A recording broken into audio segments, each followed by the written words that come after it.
Story 1.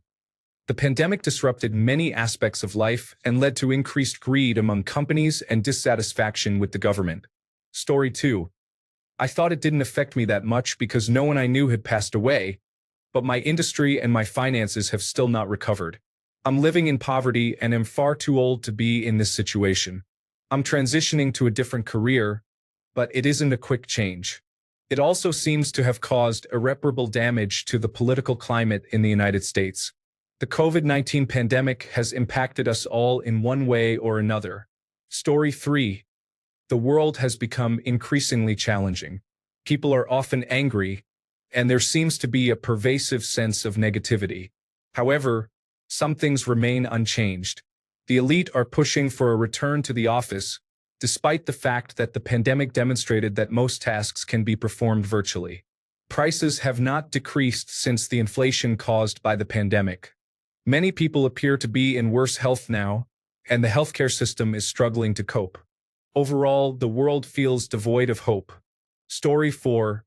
North America as a society did not learn its lesson. Rather than living more, we now work and consume more than ever. Social media controls our lives. We still do not listen to scientists. It feels as if people have completely forgotten what we went through, and instead of standing up for ourselves and working together for a better world, we have given up.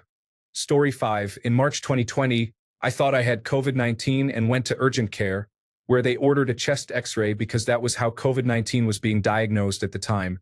The x-ray revealed a large mass in my chest that was later removed and diagnosed as mediastinal synovial sarcoma. If it weren't for COVID-19, I don't know if I would have gone to urgent care that day. Story 6. It has been life-changing. I am one of the people who is still sick from COVID-19 and its long-term effects. I used to have confidence in the society around me. Now I do not. Doctors seem unsure about how to help me, and everything feels politically driven, which is troubling. I used to believe that when times get tough, people would come together to do the right thing. Now I do not. When times get tough, some doctors bury their heads in the sand, and some politicians become more focused on blaming others rather than addressing the issues. Story 7. I'm amazed at how many people decided it didn't happen. I'm still waiting for books, plays, and TV shows to deal honestly with events that are supposedly occurring at that time.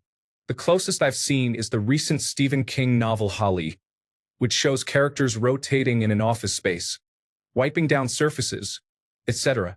I have acquaintances who read it and immediately started claiming it's fake news and political, insisting that things weren't that bad. I'm like, where were you living in 2020 to 2022? Story 8. 5 years later, it still feels surreal. The world changed in ways we never expected. Some for the better, some not so much. If nothing else, it proved how adaptable and resilient people can be. How do I feel? Tired but grateful to still be here. Story 9.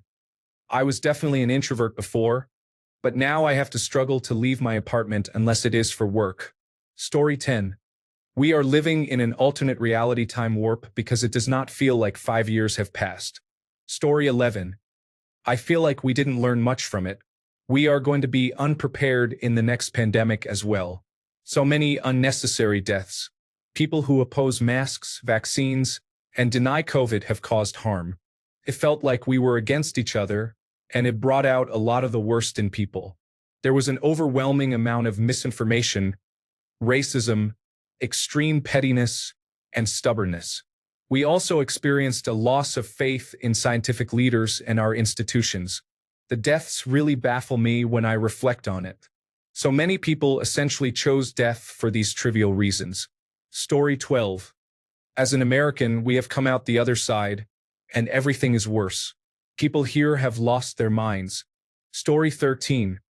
The realization that we may not handle a crisis like World War II has saddened and disgusted me. My grandparents endured years of food and gas rationing, the draft, restricted movement, and both actual and electrical blackouts. All that was asked of us was to stay home, wash our hands, maintain physical distance, wear a mask, and get vaccinated. Yet millions failed to do that. Story 14. The pandemic was one of the worst times of my life, but I appreciated the solitude it brought. I spent countless nights trapped in my own mind, questioning my worth and whether life was worth living. I contemplated suicide many times, and every day felt like a never-ending cycle of negativity. However, in the midst of all that darkness, I created some of my best memories. Being isolated forced me to confront myself in ways I never had before. I had no distractions or excuses, just me and my thoughts. It broke me down, but it also provided me the opportunity to rebuild. I reflected on who I was, who I wanted to be, and everything that had led me to that point. If the pandemic had never happened, I might have continued to run from myself. Despite the damage it caused, it gave me the reality check I didn't realize I needed. Story 15.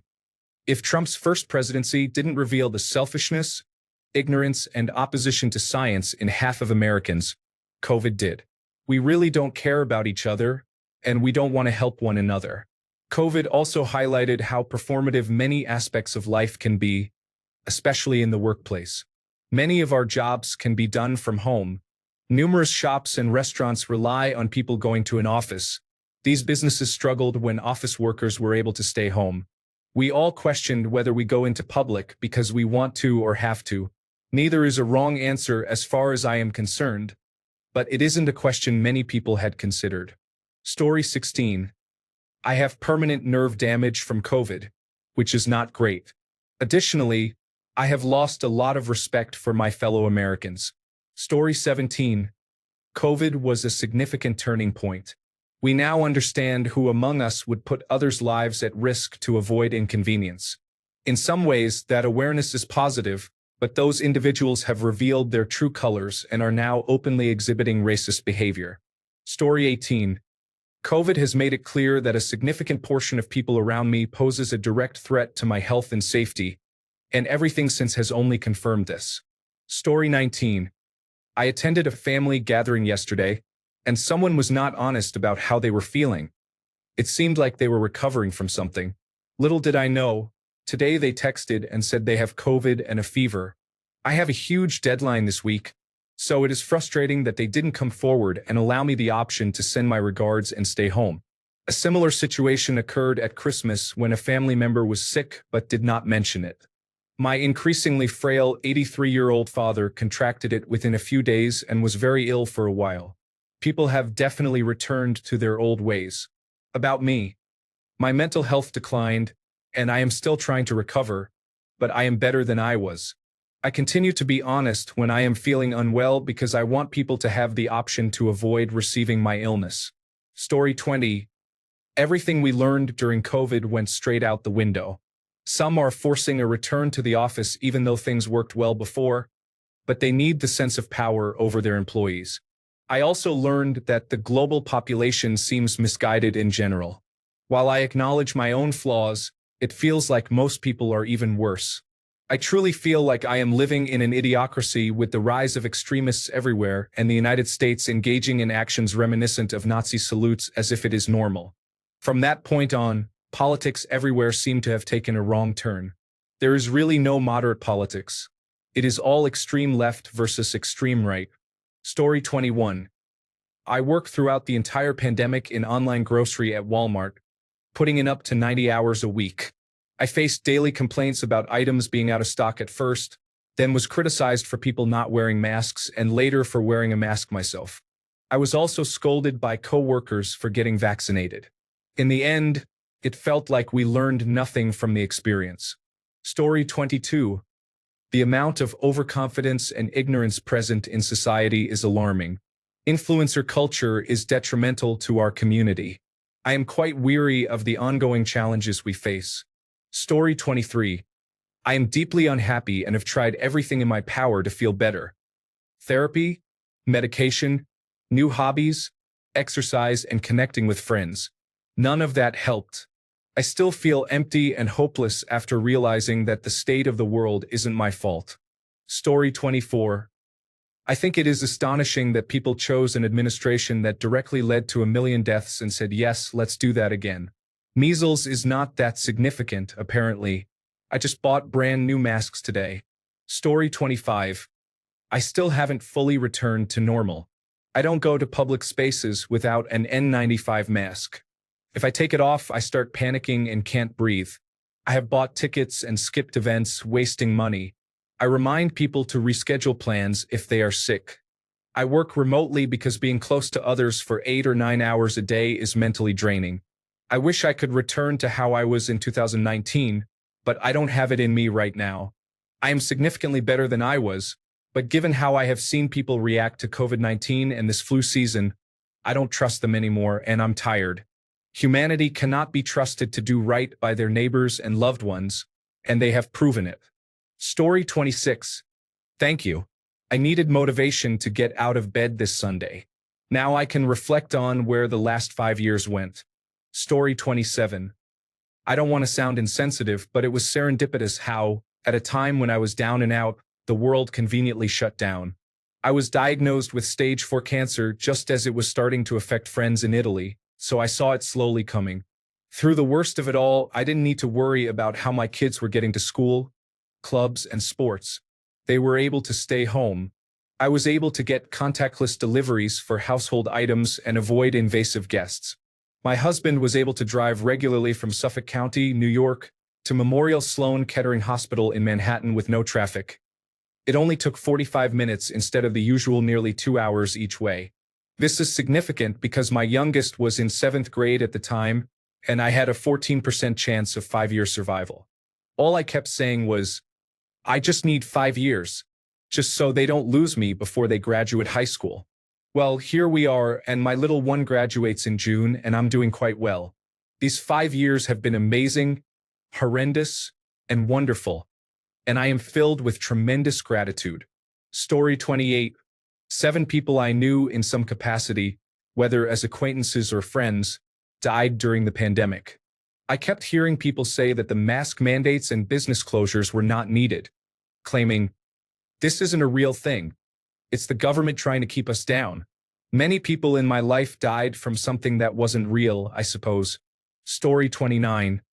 I was in a difficult situation mentally, physically, and financially. Now I am the healthiest I have been physically. I have a well-paying job with a future. As for my mind, 2 out of 3 isn't bad. Story 30. Biden did a great job with what he inherited. Personally, I probably would not have left the hospitality industry if it weren't for COVID. In reflection, it was indeed a free fall, and I am glad I found my wings along the way.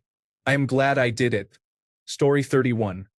COVID in America really opened my eyes to how many people are looking for a conspiracy, and it hasn't slowed down despite the abundance of readily available information. Story 32. I remember during the initial months, people recognized the threat. They masked up and were kind to me as a retail worker. Then we were told to stay inside for 2 weeks to stop the spread. Then someone got on a microphone and began spreading his characteristic rapid-fire disinformation, and suddenly, the existence or non-existence of a virus became politicized. That moment in time led to the loss of many lives and continues to impact people. It should have been simple. Stay inside and wear a mask if you have to go out. We should have done this until cases decreased. We could have stopped it all, but the plain and obvious truth became politicized, resulting in chaos. Story 33. I am still struggling with long COVID symptoms. To be honest, I am really starting to run out of energy and the motivation to keep up with doctor appointments, medications, and the trial and error of treatments. I am also trying to maintain a facade to avoid worrying my friends and family, all while managing day-to-day life. Story 34. Impressed by the scientific response, but grossly disappointed by society's reaction. We have the technology to save ourselves, but lack the maturity, empathy, and selflessness to take advantage of it. Story 35. Unfortunately, we are facing another epidemic and possibly another pandemic. Hopefully, this time it affects only us here in the United States. I wish well for other countries. I apologize to Canada and Mexico. Please ensure disinfectants are available at the borders. Story 36. The world has faced significant challenges over the past 5 years. Personally, socially, politically, and economically, the situation has deteriorated. The Western world is in crisis. At this point, I contemplate whether this might have been a long-term plan by China or if we are experiencing a literal biblical apocalypse that many of us thought was not real. Countries and their populations are divided. The wealthy have taken advantage of everyone, and people are afraid to leave their homes. Mental health issues, especially among the young, are at an all-time high. Job losses are widespread. Housing prices are exorbitant, and pension plans are deteriorating. Do I need to elaborate further? It is chaos. We must make the most of the time we have, even in such an unpredictable environment. Story 37. I am truly questioning how I ever had faith in humanity to begin with or believed that people have any sense of care and intelligence.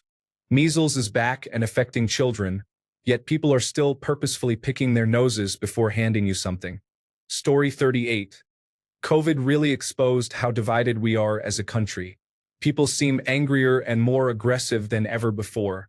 Road rage and anger in general are out of hand. Everything feels like a scam. People are openly expressing bigotry and racism. Traffic is worse, and everything feels like one long commercial. I miss 2015 when everything felt more normal. I wish Bernie Sanders had been president. Now everything feels gloomy as we head toward a state of authoritarianism with COVID and Holocaust deniers and two wealthy individuals controlling the country. Story 39. COVID impacted my last 2 years of high school, and I still feel resentful that I never had the true high school experience. Story 40. If another pandemic hits, we are in serious trouble. It is the same president with a worse team and more extreme ideas. Story 41.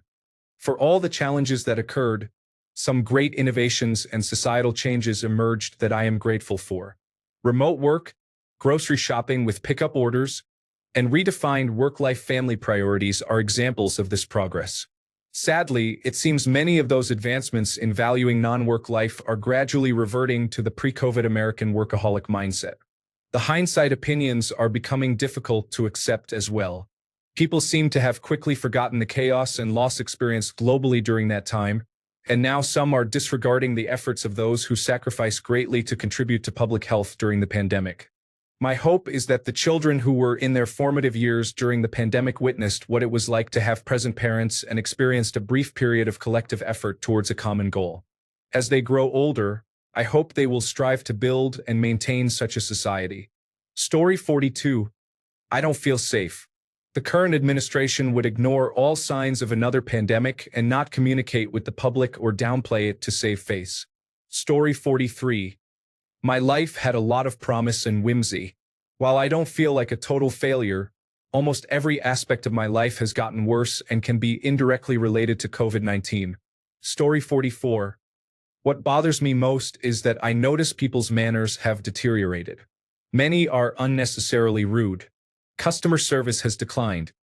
Rarely do I hear a greeting or see a smile anymore. I work as a stylist and interact with people from all walks of life throughout the day. I can sense that many are just barely hanging on, experiencing increased anxiety and feeling lackluster about moving forward. Story 45. Those brainworms everyone was talking about must be real. I mean, have you been watching how people have been acting in recent years? Story 46.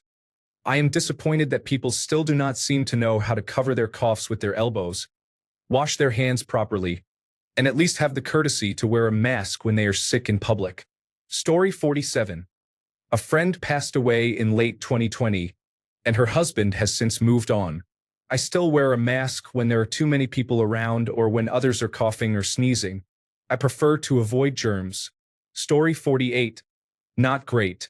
My husband's uncle died from it, and 50 people at the funeral, including us, became infected while there. We had very mild cases and were vaccinated. I have some relatives who oppose vaccinations, whose behavior seems reckless and foolish to me, but it's not as bad as their terrible political views. My daughter graduated high school in 2020 and then started college during the lockdowns. She did not have a prom, summer concert, or graduation. Her senior year abruptly ended. As a college freshman, she lived in an isolated, lockdown dorm. We moved across town in 2020 to an area where we don't know many people, and they are not my kind of community. I have felt pretty isolated since then. We own a business, and at least we live closer to our office. My second child came out as non-binary as an adult, started hormone therapy, and has endured discrimination but also earned an associate's degree and has now begun a teaching certification. I quit attending church because I do not believe in it. My children are grown, and half the people there hold polarized political views that I do not share. This has resulted in less community for me. My mother passed away from colon cancer.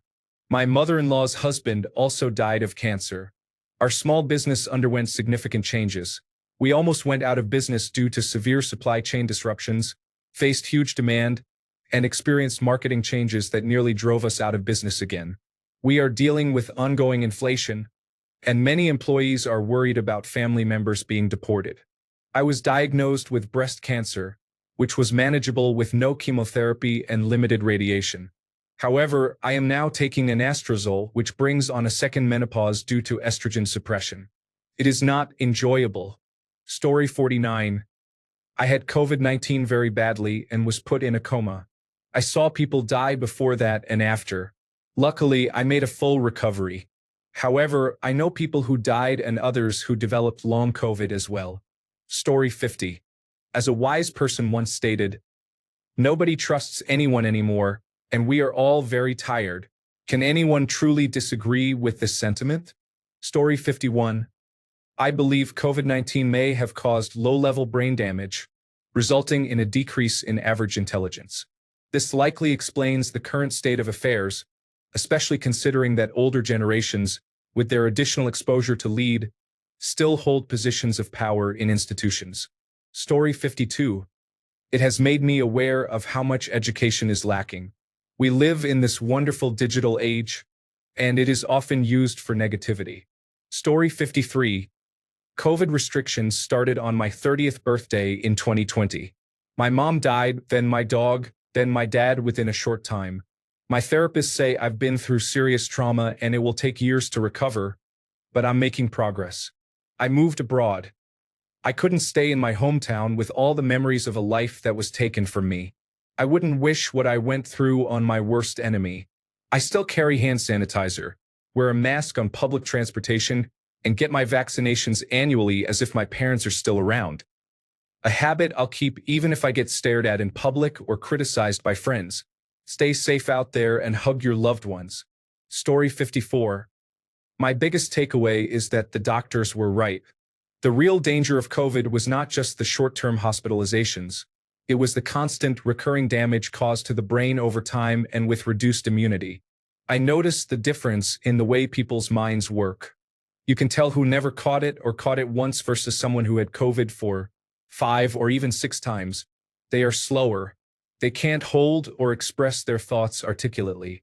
They have compounded health problems, specifically cardiovascular issues among my friends, and there are visible symptoms of brain fog persisting long after the infection. If there is one thing I've learned about life, it is that things happen in phases: immediate, short, medium, long, and extra long. Much of the coverage on COVID focused on the risk of dying, needing respirators, and emergency rooms being overrun. However, doctors continue to warn everyone about the longer-term risks being much worse. I see it everywhere. Friends on disability, people I grew up with whose memories are completely shot. I always remind myself that it has only been a few years. COVID broke humanity. We witnessed the worst sides of people, and now that the truth is out, many feel no need to change. Narcissism, rudeness, and self-obsessiveness have lingered from the COVID era. With so many people having their lives dictated by social media, the negative impacts of detachment and isolation on people's brains are evident across all age groups.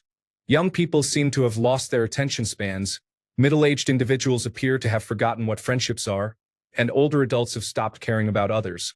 There has been a significant uptick in hostility across all platforms and mediums. I shudder at the thought of the 10-year mark, if we even make it that far. Story 55. Everything has declined significantly. Housing prices, grocery prices, geopolitics, and the job market have all worsened. Story 56.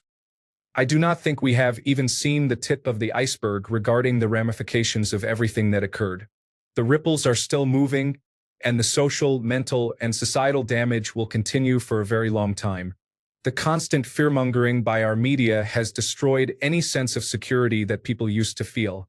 The way that the media and politicians have created a thick dividing line of us versus them is heartbreaking. We are now a society that automatically judges someone as an us or them with a single glance. I dislike what COVID-19 has done to our world. When people did something different from us, we used to shrug and say, "You do you." Now people are met with anger, derision, and even shunning. No longer do different people make our world, but it has become stay with your own kind. We have regressed in so many ways. I miss the world before 2020. Story 57. The only positive outcome of the situation is remote work, and I know I am fortunate to work for a company that still supports it because most have forced employees back to the office. It seems we can't maintain the one good aspect that emerged from the pandemic as a society. Many friends have moved away, become radicalized, or have become reclusive and no longer leave their homes due to getting used to sitting at home and scrolling online. The industry I work in nearly collapsed and has never fully recovered, and it probably never will. Technology corporations exploited human tragedy to gain immense power and profit from isolation. Instead of implementing initiatives that could have improved society, such as universal basic income and housing support, governments reverted to a let's pretend nothing happened mentality in 2022, making life more difficult for everyone without any additional support. Both my grandparents have passed away, and I barely had the chance to see them during the final 2 years of my grandma's life due to the pandemic and lockdowns. She developed dementia in her last days, which was undoubtedly worsened by social isolation. We still have a virus spreading unchecked, and we remain unaware of its long-term effects. It feels like playing Russian roulette every time you get sick now. I have become a very negative person, and I don't believe I will ever recover. Story 58. I feel that instead of coming together as a society, many people have isolated themselves and clung to their ideals, embracing hatred or misinformation as a core aspect of their identity. Perhaps I'm just being nostalgic, but things seemed less politically charged, and people appeared to be more decent before the pandemic. It doesn't help that most of us are in a worse socioeconomic situation now, and the government equated millions of lives with just a few $1,000s. Story 59. I have lost faith in the authorities to tell me the truth. It was the biggest wealth transfer in history, and the rich became richer while we all worried about trivial matters. Story 60. Someone needed a pardon. It seems like there was a laboratory leak, but it was covered up. The government took advantage of a crisis to secure power, big pharmaceutical companies profited, and there were predictable social consequences of the lockdowns. Story 61.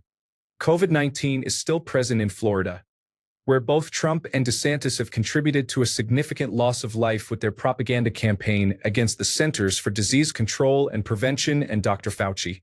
The situation remains serious, yet it is not being taken seriously by many.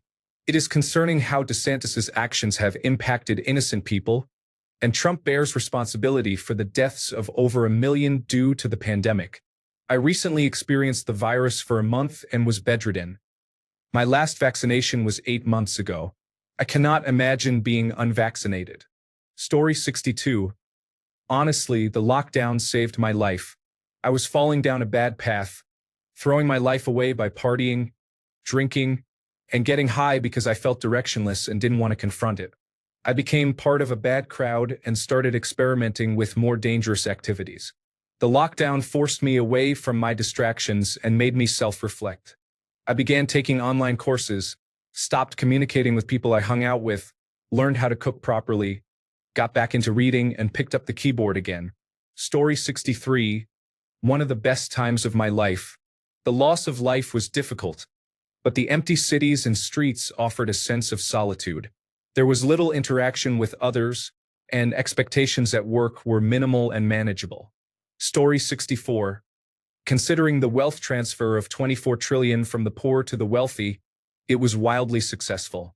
People fell into line, closed their businesses, isolated close family members, and believed that rioting was not a super-spreader event. The pandemic was beneficial for population control and demonstrated how far the government could implement authoritarian policies. Story 65. They revealed their intentions. People are less willing to blindly listen to authority figures. This will have lasting effects for decades to come. Story 66. Life has downgraded for everyone. Everything is more expensive. Companies no longer care about the law or ethics. Insurance costs are soaring, and they often avoid paying out for claims. Our elected representatives ignore our appeals for help. They ignore our emails. Teachers are leaving in large numbers, as are nurses. We need both. Populations are becoming more marginalized. People are either far left or far right, with few moderates. Public service is in decline. Story 67. I knew people weren't great, but humanity really disappointed me. My sister-in-law is dead, and it has radicalized my brother even more to the point that I can't speak to him. I had to cut him off. I am heartbroken. Story 68. 4 years of hope during Biden's efforts to stabilize America, as the rest of the world sought to stabilize as well. There is anger at large corporations keeping prices high and making substantial profits after shipping and manufacturing return to normal, as money controls us and our politicians. There is despair, hopelessness, dismay, betrayal, and discrimination when the Republican Party allows a felon and rapist, who is unfit to debate, to represent them, while the courts fail to administer justice for citizens. In the last 40 days, there has been absolute anger, hatred, and loathing directed at uninformed voters, complacent citizens, and sycophants. The need for these fascists to resign is urgent, although I will not specify my proposed solution. I am tired of having my retirement jeopardized and my limited income threatened. Story 69. I feel increasingly angry, and I'm unsure if this anger will ever subside. My 2 sons were fortunate to be too young for school during the 2020 to 2021 academic year. Thankfully, by the time my oldest started kindergarten, in-person schooling had resumed. I speak with their teachers, and they all agree that the children who experienced remote learning during those 2 or 3 years are considered a lost generation, significantly behind in math and reading, and they may never fully recover. Story 70. I learned that some people refuse to wear a mask or wear it properly, putting immune-compromised individuals at risk of serious health issues. I feel sickened by this behavior. I knew there were selfish individuals in America, but this situation is troubling. Concerns the lives of others. Story 71. The rewritten history regarding the pandemic in the United States, particularly concerning mask mandates and vaccinations, really bothers me. Remember, the pandemic started during Donald Trump's presidency. Story 72. My life has improved significantly. I can work from home now instead of driving 100 miles every day to go to the office. I have more time to participate in my local community and volunteer. I no longer feel constantly exhausted. I love my life now. Story 73. The best thing that ever happened to me is that I am saving several $1,000s a year just in fuel. My commute is 10 seconds. Story 74. It has destabilized us enough for Trump to be a 2-term president. He should have been a one-time aberration. Story 75. My life has been difficult. I did video and web work for a company and worked incredibly hard during 2020. Instead of getting promoted, the CEO promoted her friends to creative directors to tell me what to do. We were working from home, so I just ignored them and continued to do my job. But ultimately, I was let go. The company completely collapsed, and I have found it challenging to secure good work at my age in the field. Story 76. A quote from the Threepenny Opera. The world is mean, and man is uncouth. Sadly, I tell the truth. Story 77. I'm afraid the next one will be worse because it wasn't significant enough from a health risk standpoint. Many people didn't witness the horrors of it. A lot were sheltered from it and essentially had the opportunity to work from home, using it as an excuse to avoid family and friends they weren't keen to see. Certainly, finances and supply chains have not returned to their previous state, but how many people attribute this to a pandemic, and how many blame politicians? I see it happening already with avian influenza. They will act as if it is nothing until it becomes a serious issue, and many individuals will not take it seriously enough. Story 78. My small town made excellent use of the rescue plan funds, which was beneficial. However, a pandemic should not have been necessary for that. Story 79. I was in high school, so it didn't really have an impact on me at the time. However, looking back, I realized it didn't help me prepare much for college. I feel a bit behind my peers. Also, regarding my parents, when COVID-19 happened, we didn't talk about politics much. But as I grew older, I started to understand more about their views. We've grown apart in terms of our ideals. I've noticed them becoming much more negative about the world. Perhaps I was naive before COVID-19, but there seems to be a lot more hate now. Story 80. It feels like a fever dream. It is surprising how there are people alive today who do not even remember what life was like during the pandemic, especially during the lockdowns. Story 81. I feel we lived through a turbulent and scary time. There is something that changed the world, though. People are angrier, more fearful, and there is a sense of fragility. It feels like everything could collapse again, bringing a repeat of 2020 with riots and similar events. I hope I am wrong. Story 82. It has been a mix of good and bad. Professionally, it has been great. I got married, but I can't shake the nagging feeling that the world is collapsing. Story 83. If for no other reason, Trump will face severe consequences for the way he politicized COVID-19 and caused the deaths of 1 million Americans. Story 84. We have transitioned from the brink of global destruction due to disease to the brink of global destruction due to war. There is no significant change. Story 85. Everything is expensive, and people have devolved to animal-like behavior in public places. Tourists and locals alike act inappropriately. The fallout of the pandemic is worse than the pandemic itself, in my opinion, because these economic and behavioral changes will last indefinitely. Story 86. How do I feel about a 5-year slide downward? Well, I just hope that 5 years from now, we don't look at today as the good old days. Story 87. I feel like people lost a lot during that time. It was the best year of my life in 2020, and I honestly miss that world. I got to work from home, and with fewer people out, I didn't have to deal with crowds. People who were sick usually stayed away from others, and places felt cleaner. It gave me time to reflect on life and what I wanted from it. Now it's back to normal, but some people seem to have lost their minds during that time. The world feels angrier than it did before the pandemic. Story 88. I just had a conversation with a friend. I can't believe it's already been 5 years. Feels like it has only been 1 or 2 years. It's kind of unreal. Story 89. I believe most world leaders made the best decisions they could based on the information available at the time.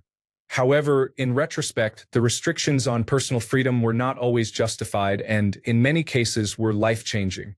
Additionally, the shift to online learning and remote work has negatively impacted a generation of young people, depriving them of crucial life experiences and contributing to emotional and intellectual stagnation. Many political views have become overly theoretical, leading us to realize that good intentions do not inherently make an idea moral.